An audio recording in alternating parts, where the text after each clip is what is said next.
जिस दिन आप हमसे बराबरी का व्यवहार करने लगेंगे, उस दिन से हम भी आपका सम्मान करने लगेंगे। वो दिन कभी नहीं आएगा पिद्दी, जब हम लोग तुम लोगों के साथ बराबरी वाला व्यवहार करेंगे। चलो भाइयों।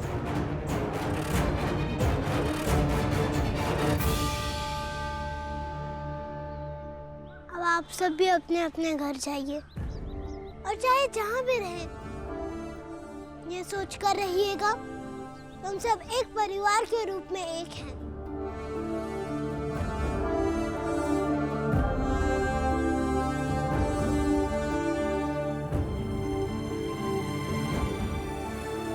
भीम, मेरे साथ आओ।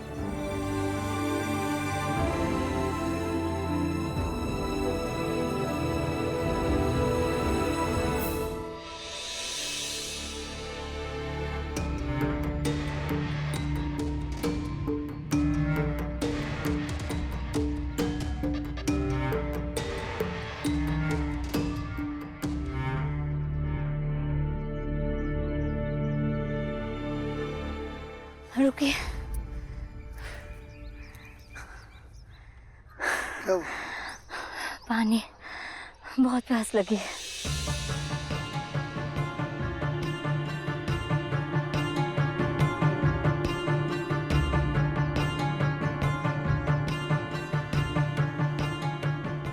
कुछ दिखाई नहीं दे रहा है। थोड़ा आगे चलते हैं, शायद कोई कुआं या तालाब दिखाई दे। प्यास के मारे गला सूख रहा है, इससे आगे नहीं चल पाऊंगी मैं।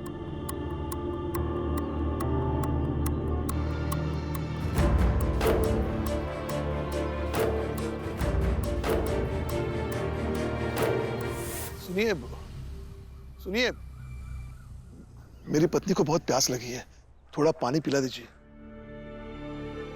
घूर क्या रही हैं? छोटी जात के हैं हम। पानी पिलाना है तो पिलाइए, नहीं तो जाइए। मैं भी छोटी जात की हूँ, लेकिन यहाँ से कुआं इतनी दूर है और इतनी धूप में हम दोबारा पानी लेने नहीं जा सकते। आप जाके पियो या प्यासे रहो। लगता है झूठ ही सुना था भीम और राम जी के बारे में। सब कहते थे पूरा इलाका जानता है इन्हें। यहाँ तो अपनी ही जात का कोई पानी पिलाने को भी तैयार नहीं। आप दोनों भीमराव को जानते हैं?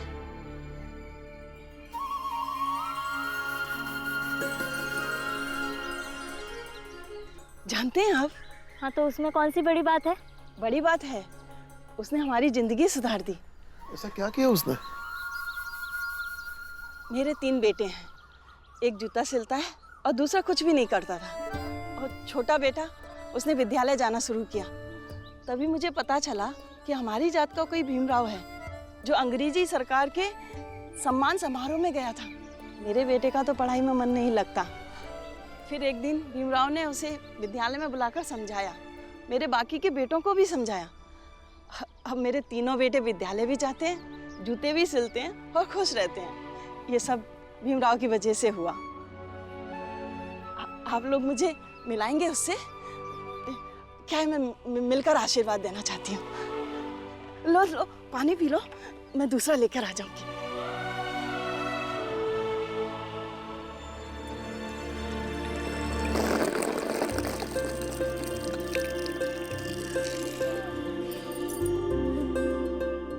धन्यवाद। भीमराव को मेरा शुक्रिया कहिएगा और उससे कहिएगा उसकी आई भीमाबाई भले ही मर गई है, मैं भी उसकी आई जैसी हूँ।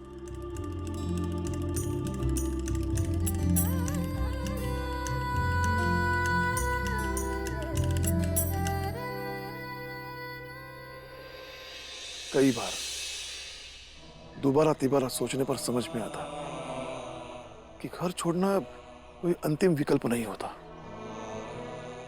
ये औरत भीम से कभी मिली भी नहीं, ना ही भीम को जानती है, फिर भी अपने आप को भीम की आई मानती है।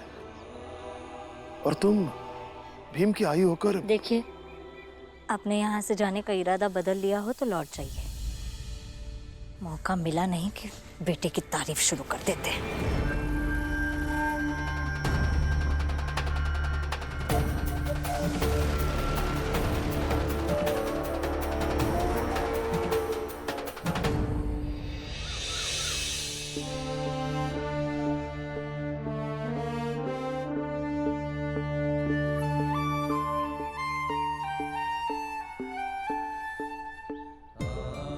गुरुजी बताइए। भीमराव, तुम यहाँ की मिट्टी को इकट्ठा करो, मैं भी आता हूँ।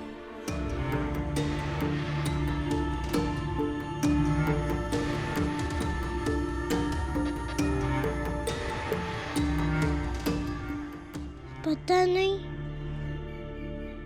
गुरुजी ने मुझे ये करने क्यों कहा।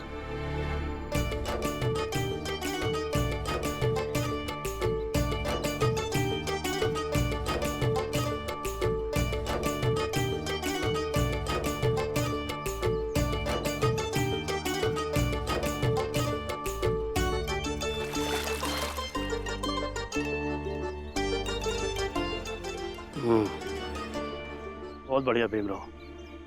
अब मैं इसमें पानी डालता हूँ, तुम मिट्टी को गुथो।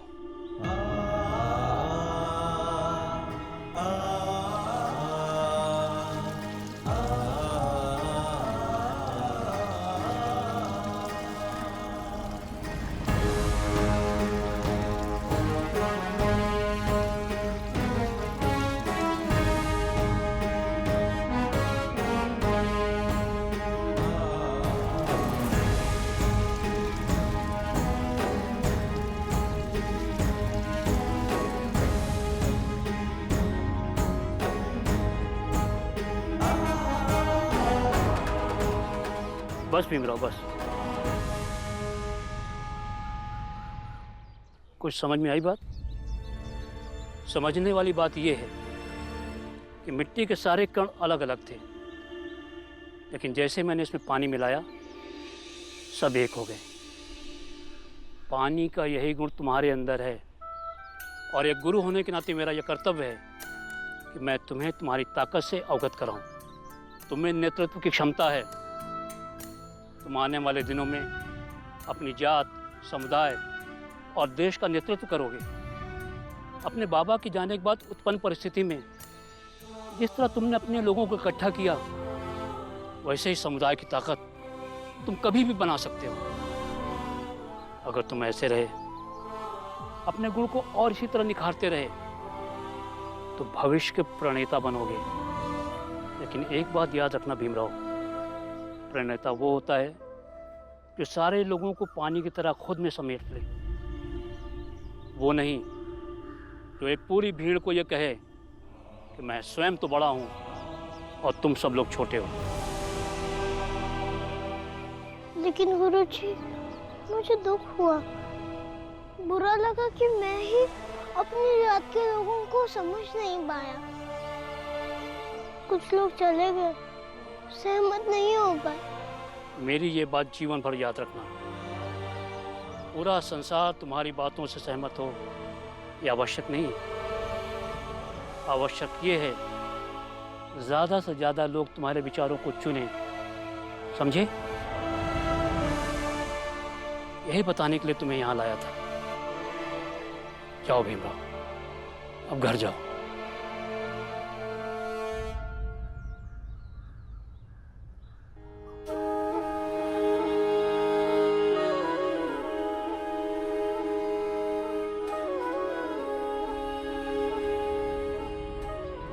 पूरा संसार तुम्हारी बातों से सहमत हो ये आवश्यक नहीं है। आवश्यक ये है ज़्यादा से ज़्यादा लोग तुम्हारे विचारों को चुनें।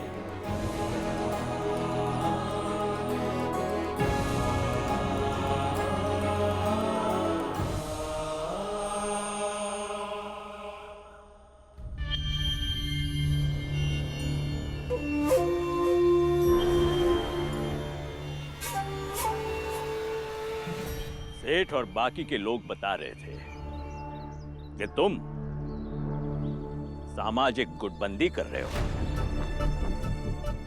इसका परिणाम पता है तुम्हें? परिणाम तो इस बात पर निर्भर करता है ना कि कोई काम किस नियत से किया गया है। चाहे जिस नियत से किया गया हो, लेकिन जातिगत गुटबंदी जातिगत हिंसा को जन्म देती है और इससे सारा समाज खत्म हो जाता है। कल तक आप सब एक थे और हमें परेशान कर रहे थे न जाने कितने सालों से, पर अब हम एक होने की बातें कर रहे हैं तो आप समझ रहे हैं कि इससे हिंसा जन्म लेती है। तो हिंसा से बचने का मैं आपको एक उपाय बताता हूँ।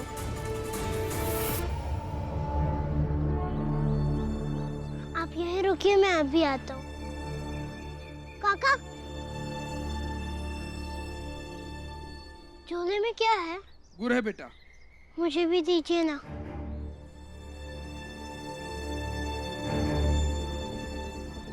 ये लो बेटा।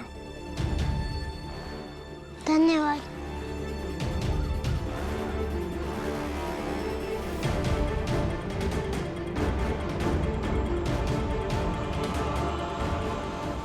लीजिए महाराज, ये खाइए, मुंह मीठा कीजिए। अब हम सब एक साथ रहेंगे। तुमने सोचा भी कैसे कि तुम्हारी जाति के एक आदमी के हाथों से गुड़ हम ले ले, और वो भी तुम्हारा छुआ हुआ? ठीक है, मत खाइए। हो सकता है कि उनका झोला गंदा हो या ये पत्थर गंदा हो, या शायद मेरे हाथ गंदे हैं इसलिए। तो आप ऐसा कीजिए कि अपने यहाँ हमें और हमारी जाति वालों को बुलाइए, फिर आप सब और हम सब वहाँ एक भोज करते हैं, साथ बैठेंगे, साथ खाएंगे, क्योंकि हमें आपके यहाँ का पानी पीने या कुछ खाने में कोई एतराज नहीं है। इसलिए हम सब मिल जाते हैं। फिर अलग अलग खेमों में अलग अलग गुट नहीं होंगे, बस एक ही गुट बनेगा। उसे सातारा के लोगों के नाम से जाना जाएगा। पापी बालक, ईश्वर से डर, वरना तुम और तुम्हारा परिवार जो धीरे धीरे नाश की तरफ बढ़ रहा है, खत्म हो जाएगा, पता भी नहीं चलेगा। पाप पुण्य और जिस ईश्वर की आप बार बार बात करते हैं ना, उसकी जगह पर आप अम्बेडकर गुरुजी जैसे किसी ज्ञानी व्यक्ति से ज्ञान पा लेते तो आप समझ पाते कि मिट्टी की धूल के कणों में पानी मिलाने से एक घड़ा बनता है जिसमें पानी शीतल होता है। इसलिए जब बहुत सारे लोग मिल जाएं, तो उनका एक ही मकसद नहीं होता है कि वो हिंसा करें। वो अपने समाज के लिए कुछ अच्छा भी तो कर सकते हैं ना।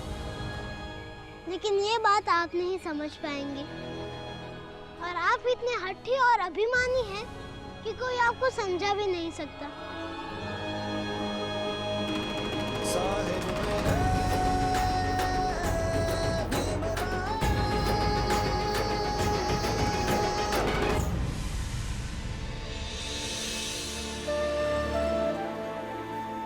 आज मेरी जिंदगी का सबसे अलग दिन है। आज पहली बार एहसास हुआ कि बाबा आई के बिना ये दुनिया कितनी अकेली लगती है, और गुरुजी ने जो समझाया वो बहुत बड़ी बात है। तुम्हें नेतृत्व की क्षमता है। तुम आने वाले दिनों में अपनी जात, समुदाय और देश का नेतृत्व करोगे। पूरा संसार तुम्हारी बातों से सहमत हो ये आवश्यक नहीं है। आवश्यक ये है ज़्यादा से ज़्यादा लोग तुम्हारे विचारों को चुनें। इन दोनों ही घटनाओं को मैं जीवन भर याद रखूंगा। राम जी की बहुत याद आ रही है। कुछ ही सालों में वो मेरा सबसे अच्छा दोस्त हो गया। ऐसा लग रहा था कि बचपन से हम एक दूसरे के साथ हैं और मरते दम तक साथ रहेंगे। लेकिन जो लिखा होता है वही होता है पुरंजन। जरा सोच उस घर की हालत क्या होगी। बेचारे बच्चे अकेले हो गए, और सबसे ज्यादा तो भीमराव। पुरंजन, मैं क्या कह रहा हूँ, राम जी के घर चले क्या? राम जी कबीर के दोहे बहुत अच्छे गाते थे। भीमराव से कहेंगे कि कुछ दोहे सुना दे, अच्छा लगेगा। और फिर एक तरह से हम अप्रत्यक्ष रूप से भीमराव को मजबूत कर पाएंगे कि राम जी की जगह अब उसे ही लेनी है। ये विचार तो अच्छे हैं। चलो चलते हैं। बच्चों, जाकर सो जाओ, रात बहुत हो गई है। और ये सोचकर सो कि कल का सवेरा तुम सबके लिए एक नई जिंदगी लाएगा और हम सबको एक नई जिम्मेदारी के साथ आगे बढ़ना होगा। बुआ, आज मैं अंदर नहीं, घर के बाहर सोऊंगा। भीम, अगर तू ये सोचकर बाहर सो रहा है कि घर की पूरी जिम्मेदारी तेरी है, तो हम सब मिलकर संभाल लेंगे। हाँ भीम, तू बाहर मत सो। वैसे भी लोग सबसे ज्यादा दुश्मनी तुझसे निभाते हैं और तेरे बाहर सोने से तुझ पर खतरा बढ़ सकता है। हाँ भीम, ये बात तो है। ऐसे तुम्हें बाहर नहीं सोना चाहिए। इसी बात को आप दूसरे पहलू से सोचिए। उन्हें पता है कि इस घर में से वो किससे ज्यादा परेशान करना चाहते हैं, और अगर मैं बाहर सोऊंगा तो उन्हें लगेगा कि हम उनसे डरते नहीं हैं और उनकी हिम्मत कम हो जाएगी। इसलिए मैं बाहर ही सोऊंगा। और जीत और हार में हिम्मत का ही फर्क होता है। बिल्कुल सही बात है। भीम बेटा, हम क्या सोच रहे हैं कि तुम ना आज हम सबको कबीर के दोहे सुनाओ। लेकिन ये तो पापा को आता था। अरे तो क्या हुआ भीम, भाई तुम भी तो गाते थे ना राम जी के साथ, तो जितना तुम्हें आता हो, जितना गा सको गा दो। लेकिन मैं नहीं गा पाऊंगा। अरे भीम, कोशिश तो करके देख। हाँ भीम, अगर तुम गाओगे तो बाबा की कमी कम महसूस होगी। और भीम, तुम ही कहते हो ना कि कोशिश करने वालों की हार नहीं होती। हाँ भीम बेटा, जितना आता है उतना ही सुना दो।